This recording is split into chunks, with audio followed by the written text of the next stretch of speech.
Tess, I know that we also we debated whether we should see a paradigm shift, and we came to the conclusion perhaps we shouldn't, because we should try and get as much money into the continent as possible. If you could also just quantify what we're seeing right now and how much more we need.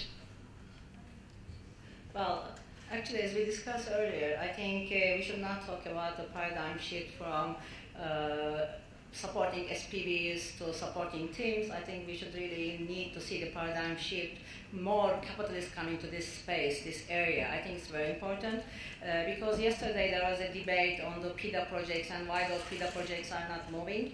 And I explained during the yesterday panel that actually what is available from the development finance institutions for the continent to develop projects, which is used only for the early stage preparation of the feasibility studies or early designs, is $80 million per year.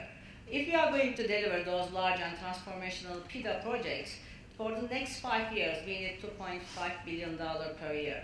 So therefore, I think when we talk about the paradigm shift, we have to talk about where this $2.5 billion is going to come. Obviously, as the African Development Bank, we do this in 3 different stages. One is through NEPAD IPPF and also our technical assistance programs. We support governments to prepare feasibility studies and early designs. And we discussed about that this morning during the panel. Once you give grant, it is not recycled, it is not coming back, and then we have very limited resources, which is $80 million per year for the whole continent. And we also decided to back some teams. Last year, African Development Bank invested in one project preparation company, and we hope that we will do more of those because we believe that it's important to create more teams and more companies who are going to bring those projects to bankability. But the most importantly, those transformational projects, those large regional or national transformational projects, you have to take a totally different approach. That's why under Africa50 we created Project Development Company, which will be following co-development model, mostly starting with the governments and preparation of the feasibility studies, bring them existing studies into bankable feasibility studies, and also bring them to the bankability in different steps. First starting with the government, but then inviting the private companies, EPC contractors or equipment providers or operators, whoever will be involved in that project. As such, we can help those large projects to move, specifically regional ones. So the model is actually African Development Bank investing as the seed investment $100 million in the project development company of Africa50. And from the government's contribution to project finance component, 10%, around $100 million will be coming back to project development company, and we will be starting with $200 million. And then this $200 million will be scaled up to $500 million with the private companies around the world.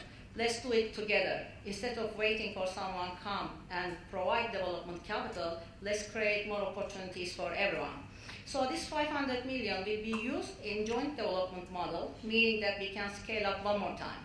And once you reach the financial close, you will bring the capital plus the premium back to Africa50 Project Development Company. In this case, you will be scaling up one more time. Our calculation and financial model shows that in the next 5 years, we can reach the 1.5 billion, which is not far from actually 2.5 billion. Having said that, I would like to get attention of everyone into one thing. Africa50 is a partnership platform. We are creating business opportunities to everyone. Other developers, governments, EPC companies, or equipment providers, and everyone who can involve in infrastructure space in Africa. Thank you. All right, thank you. Tess, let's get you into this, and I'm glad that George alluded to working with governments. What kind of models would you use, private sector versus government? Tess, over to you. Well, I think we come back to the first point. We need all. Yeah. We need to work with everyone. But for Africa50, we specifically created a model because it's going to specialize in very large and transformational projects, as I mentioned earlier.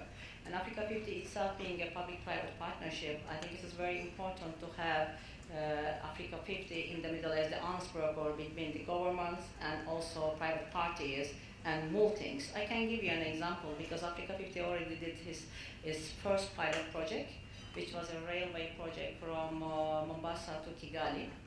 And it has 7 different components and also 3 other branch routes possible.